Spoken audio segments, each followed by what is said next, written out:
Counselor Accents Podcast. Two school counselors who love their jobs. Oh, and they happen to have Southern accents too.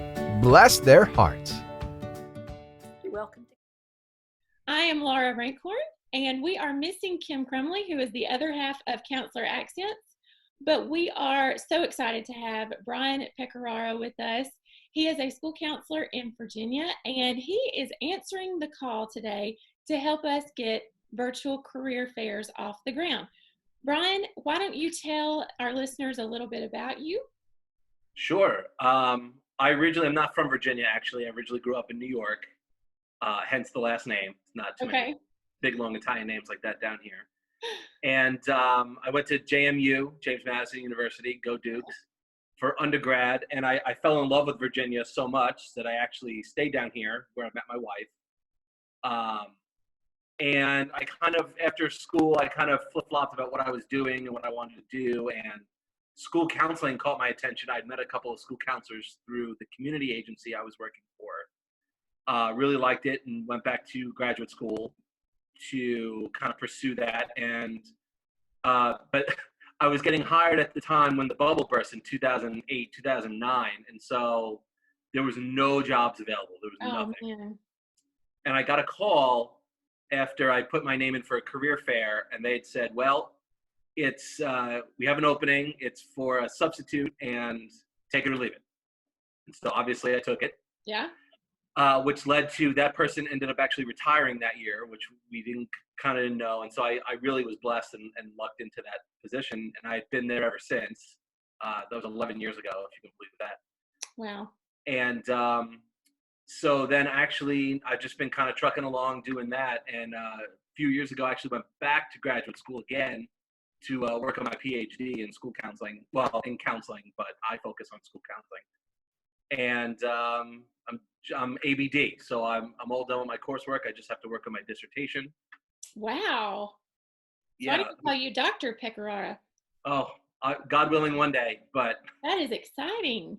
You would think with all this time at home, I would have a lot of time to write, but nope. It's not happening that way. No, we before we started recording, we talked about our children. And so any of you out there who have children know that this at-home situation where you think, oh, we have so much time. It's like my time has shrunk. Like I have less time, it feels like. Right. And where's all this laundry coming from? Like, what are they? They keep wearing the same shirt 3 days in a row. Like, what's happening? So true. Oh my goodness. Well, Brian, I found Brian because he was talking about a virtual career fair that he does. And Brian, you've presented this in your state. Is that correct? That's correct. I presented at the Virginia School Counseling Association conference. So you were doing virtual career fairs before virtual career fairs were a have to. Yeah. It's kind of crazy. My principal is one of those people who's very into new ideas, but doesn't necessarily know always how to do it. And so she came to me one day and was like, I want to do it this way this year. I'm like, okay, great. How do we do that? She's like, I trust you'll figure it out. Oh, wow. Great day. So she cast the vision and you make it happen, huh? Yeah. And that was before Google Meets was really a thing. That was before Zoom had even taken off. I mean, it was, wow. Yeah, it was a lot of blood, sweat, and tears in the beginning. Well, I'm curious, since it was before Google Meet and before Zoom took off, what did you do? So I met with our IT guy, and he was really excited about it too. And keep in mind, this was not to take the place of an actual career day or a career fair. It was more about supplementing it. Like, how can we make this different? How can we see people in their actual, like, quote unquote, natural habitat at work? Yeah. And I was excited. I was at the building till 10 o'clock that night, setting up everyone's computers and the boards. And then I tested it and everything worked fine. And then the next day, nothing happened. Nothing worked. Nothing went through. And I called up IT and I was like, what happened? What went wrong? And then it took us about a week and a half to figure out that our school had a firewall up against any Google sites like that. Oh my goodness. Whew. So as you can imagine, that didn't go over well with a lot of people. Oh. And I took my lumps for sure. But, I worked on it for the next couple of weeks and figured out what the problem was and how we can work around it. And then, of course, like everything does, the next year our schools went from no Google to being Google schools.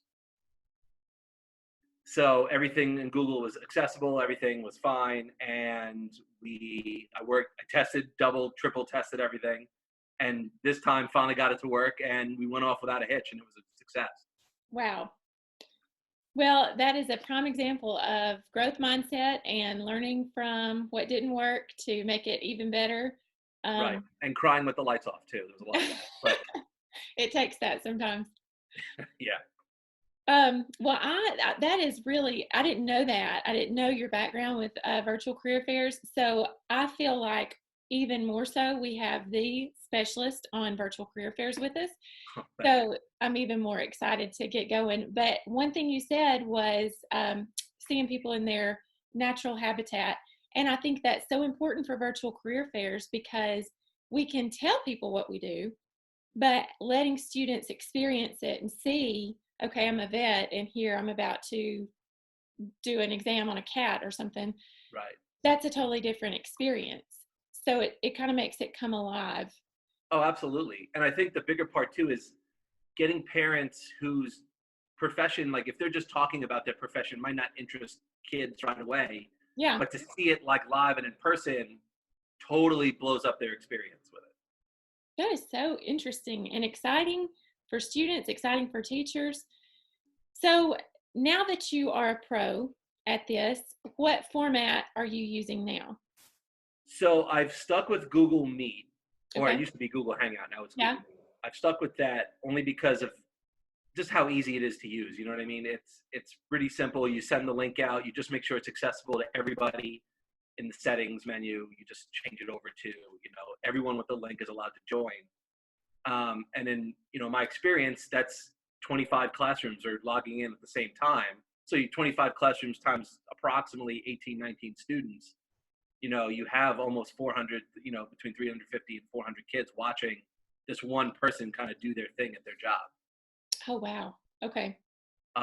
Now with the COVID-19 and everything going on, and you run into a couple of dilemmas, technology and ethical on top of that. There's equity problem by saying, all right, everyone, we're doing career day on this day at this time.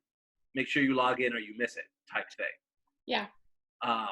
So I'm trying to navigate that currently with my own school, and I'm working on either doing it where I'm going to have them record themselves in video and then I'll kind of, string it all together. Or I might do it kind of like how you're doing it, where I'll just do it live and then I'll record it and then just make it available for the school to use how they can. Okay. Yeah, I'm really glad you brought up the whole equity thing because that's been a big issue in everything that we're doing right now. So that brings up a whole other point that I hadn't thought about with the career fair. So that's a good point. I'm glad you mentioned that. Yeah, I worry about those students too, because there are students whose parents are essential and they are working. And so, there are still students in daycare not being able to access everything. Even though I do work in a fairly affluent county, there are still students that don't have internet access or have spotty internet access. It's very rural out here. Yeah. And so we're just trying to work it so that we can get as many students as possible, at least, congregated around what they, doing the activities that all the specialists are giving out. Yeah. So this is going to be a two-part question. Sure. Whenever you are sitting down to plan your career fair, your virtual career fair, let's talk about what you would do if you were in school, and let's talk about how you would organize it now. How do you gauge student interest level? How do you organize your speakers? So I won't lie to you, and I don't know, who yourself and people who listen to your podcast have had troubles with. I often have trouble getting volunteers for career day, and for whatever reason that might be. It might be getting the time off, getting it's work. It's a lot of work to put in, and sometimes the timing just doesn't work out.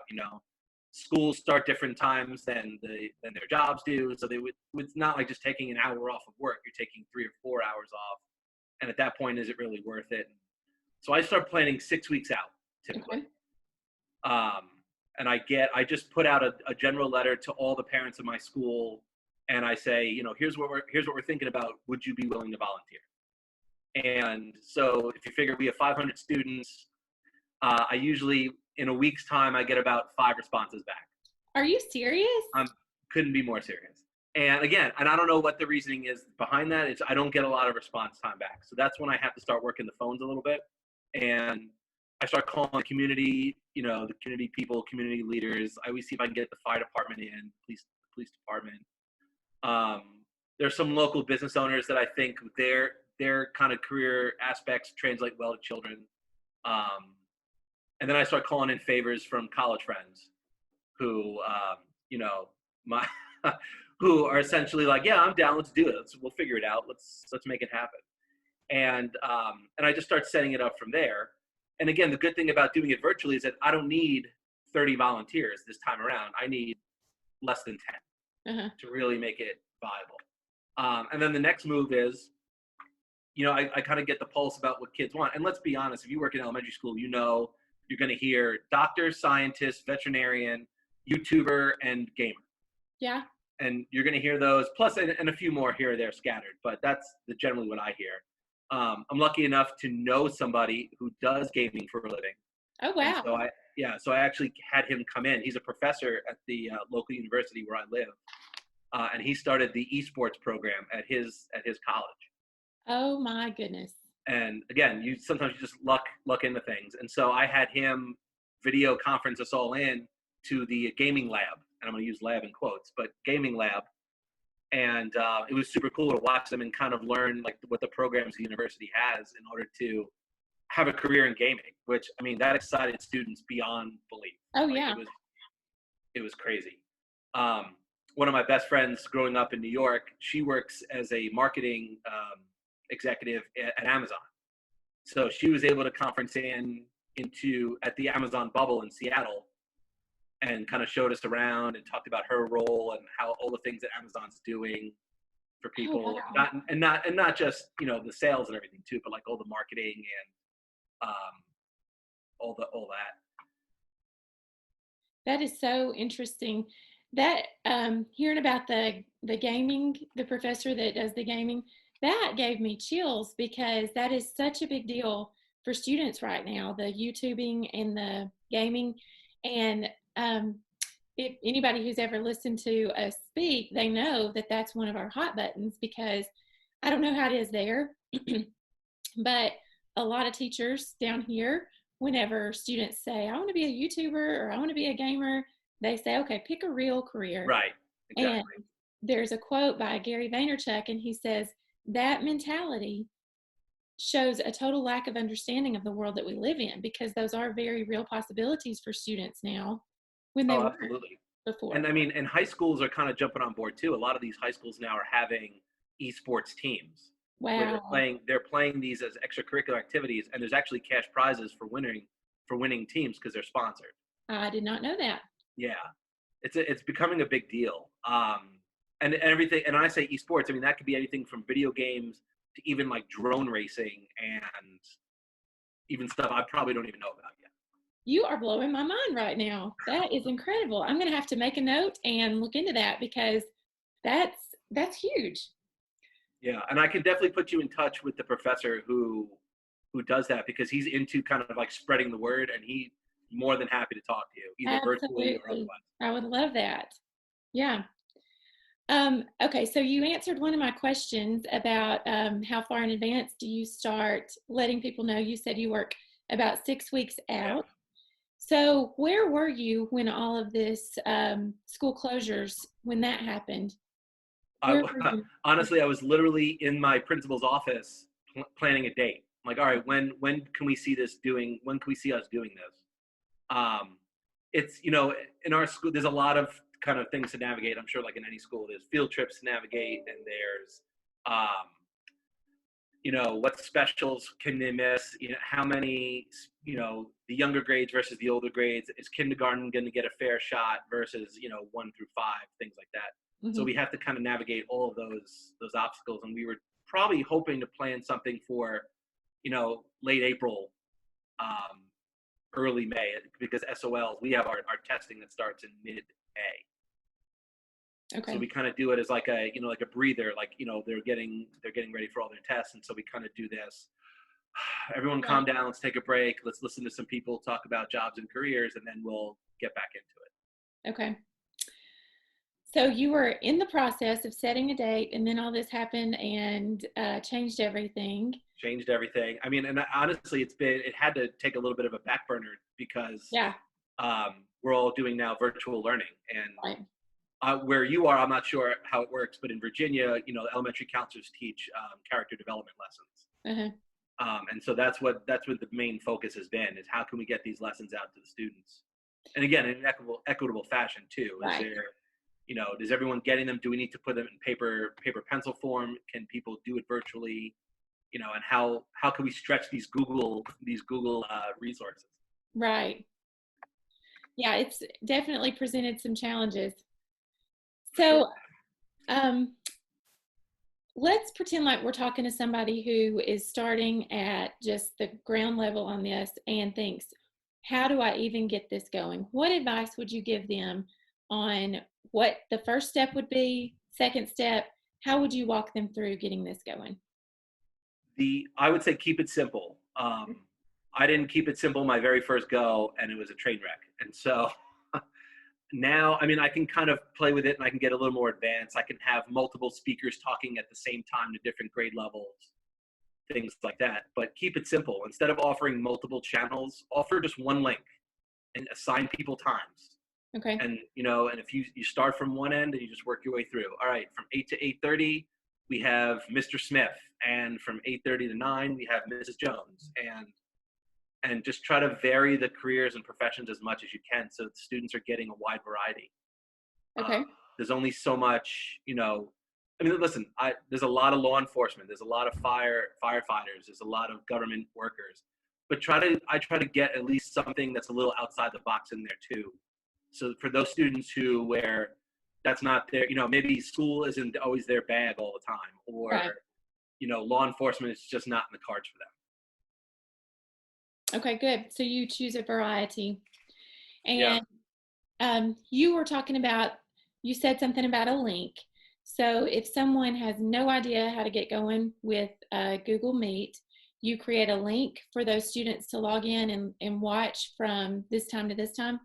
Yeah, so when you go to Google, and hopefully a lot of your schools have a subscription with the Google Suite, but you could do it without it too. You just got to, sorry, hold on 1 second. You create the link, and then you send it out to the teachers, and then in this case, during our quarantine time, you would send it out to the students.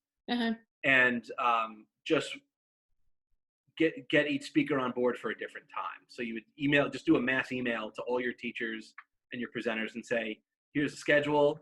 Everyone log in at this time. If you're interested in this person, log in at this time for this person, etc. Okay. It sounds a little complicated if you're not familiar with it, but I mean, if you just go to Google and Google Meet meeting and just click on the link, I mean, it's super easy to set up from there. Okay. So then choose the speakers and assign the times. That would be what you would tell them to do. And you said start simple. I think that's really good. And choose a variety. If you can. I mean, if you have that option. Yeah. In the past, I'm going to be honest, I haven't had that option. I had to kind of work with what I was given. And sometimes, unfortunately, those jobs don't always translate to the students. And so that's why even those jobs are better virtually, because at least they can get an idea of what they're working with. Right. Well, how much time do you give each speaker?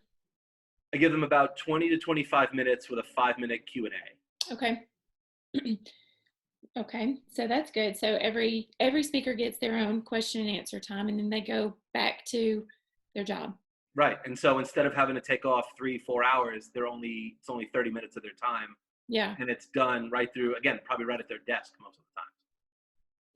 Yeah, that was the thing that attracted us to a virtual career fair. We are asking people to give up pretty much half a day of work time to come to our school and have students rotate, and they may or may not get to talk to the person that they're the most interested in learning about.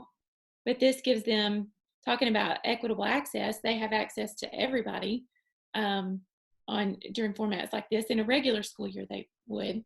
This is a little bit different. But you mentioned having the gamer and the Amazon.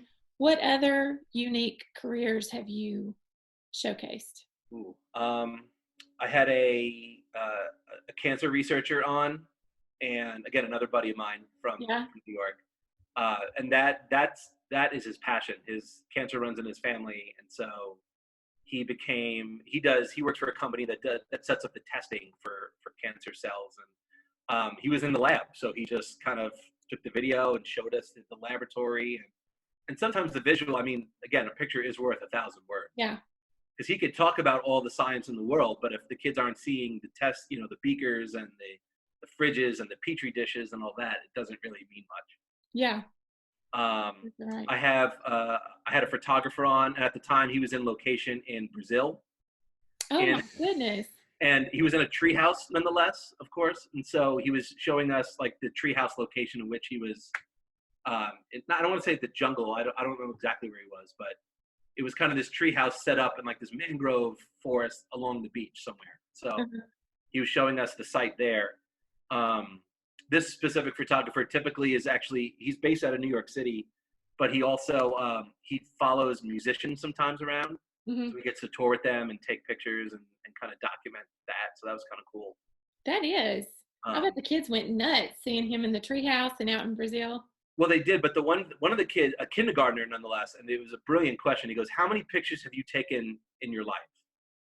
And he sat there and he thought, he goes, "I've taken over 2 million pictures." Wow. And if you think about, even think about like going through your phone and just, doing the roll, you might have like 1,000 pictures over the past 5 or 6 years. He takes 2 million. He's taken 2 million pictures.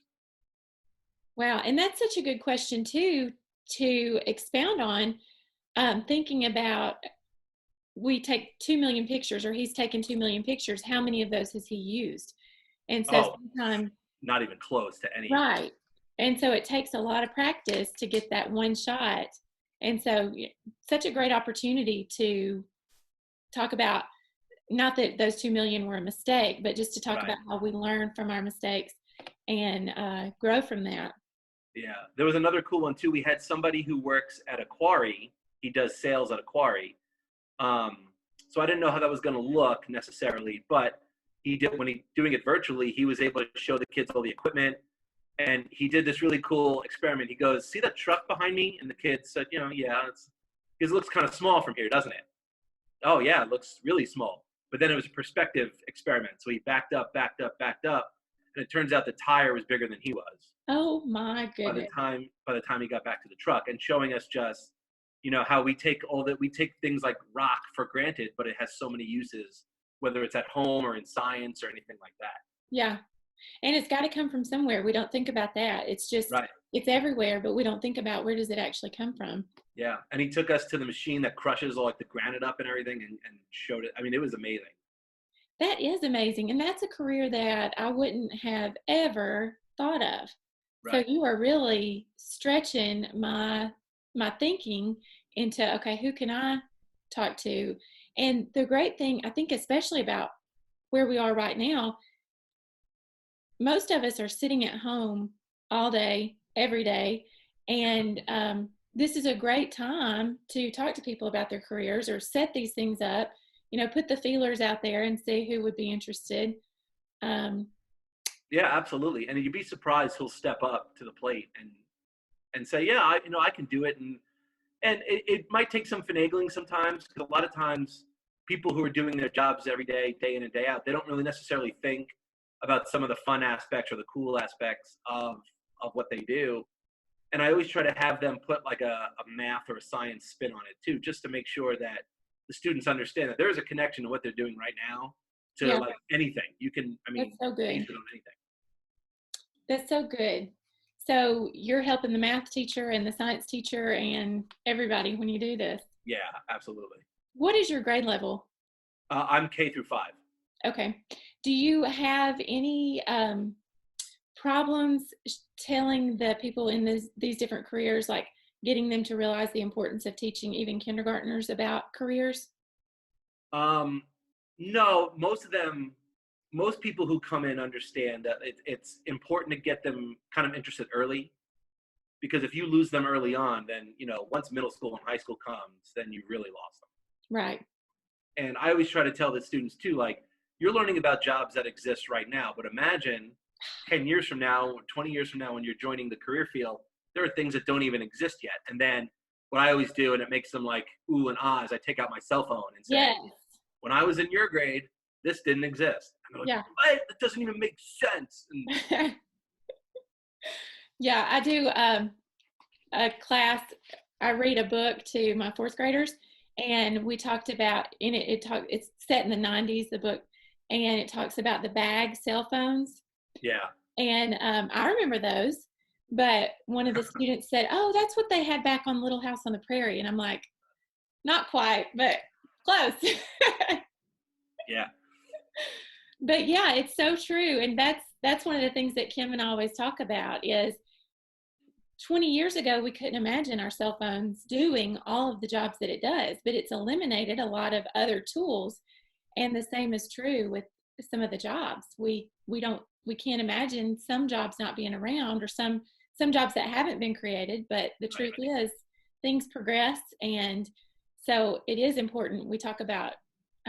Well, I just posted on Twitter this morning that creativity is the #1 in-demand job skill, according to a survey done by LinkedIn. So we have to start teaching those skills of creativity and innovation and things like that. But virtual career fairs definitely get students' brains turning, and this exposes them to things that they hadn't considered before. Right. And like I said, it not just that, but it also kind of like, it gets them excited about it. You know, it gets them excited to think about like, ooh, I could do that outside of the realm of how much do you make?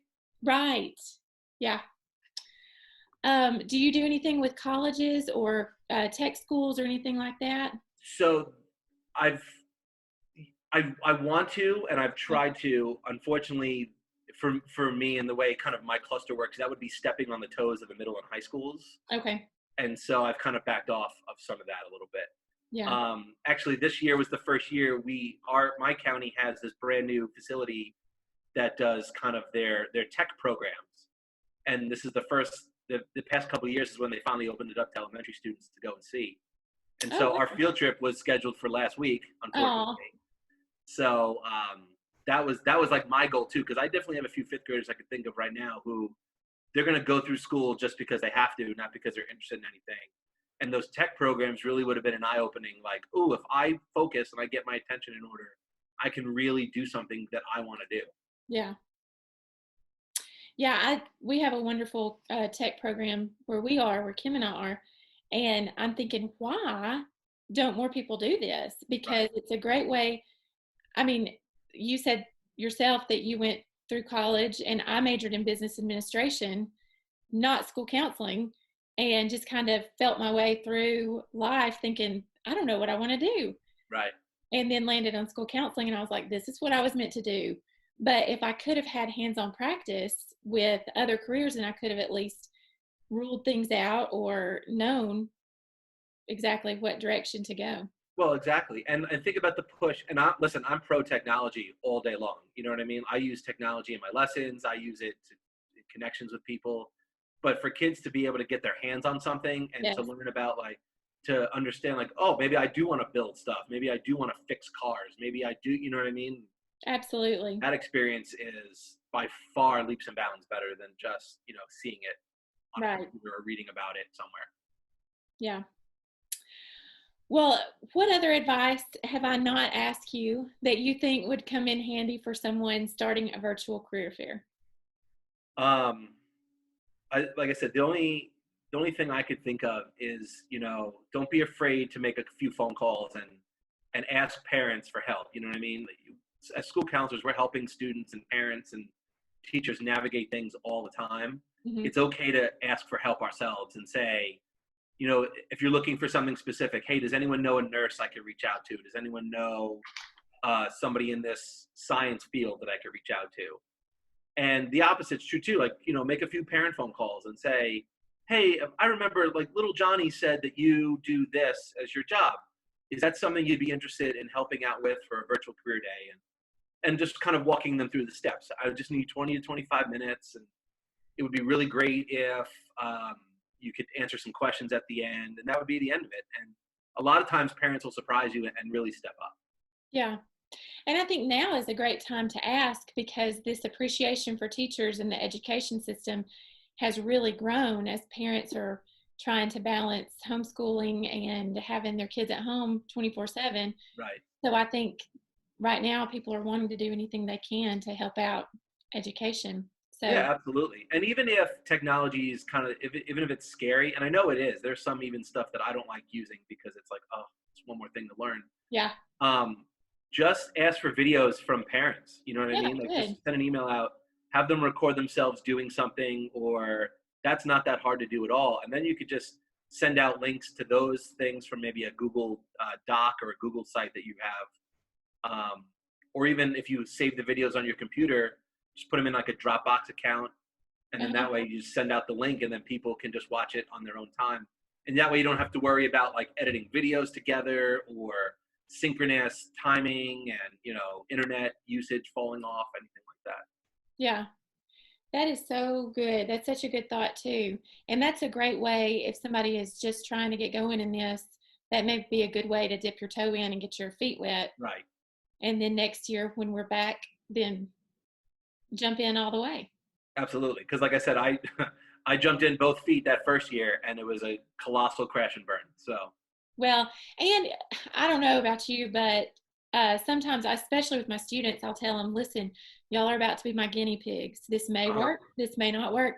And that's sort of endearing. People then, they want you to succeed, they want it to work, but then they're also prepared if it doesn't work, and they have a little bit more grace maybe. I do that with new lessons too. When I do a Yeah. lesson, I'll say, on top of your exit ticket, I need you to tell me, what do we think about that lesson on a scale from 1 to 5? And they'll tell you. Oh, they'll tell you. Yeah, I didn't really like that one. I'm like, all right, well, I'll stop. Yeah. Just won't do it anymore. Well, I hate that Kim has missed this, because this is right up her alley. And she's going to be so upset when she listens to this and realizes that I got to hog the whole show. Yeah, I feel bad. I mean, I was looking forward to kind of meeting both of you. I was really excited about it. Well, I think that you have enough going on that we will be contacting you again, because it sounds like you just have you have it going on there in Virginia. And we say this, we have met the best people through doing this, and you are one of those great people that we get to add to our list that we've met. Oh, And we just so I can see us working together again if you're up for it. I would love it. Good. Good. Well, Brian, Dr. Pecoraro, I am so grateful. I'm so grateful for you being with me today. And we'll be creating a blog to go with this. So we will put some links to some of these things that you mentioned. Sure, yeah. And we'll put a link to your presentation too, if you're okay with that. Yeah, absolutely. I might just have to send you, I have it like in a Dropbox account, so it'd be easy just to send you that link, and that way people can access it whenever they want. Okay. Sounds good. Well, thank you very much for sharing your wisdom with us today. Oh, it was so much fun. Thank you for having me. Good.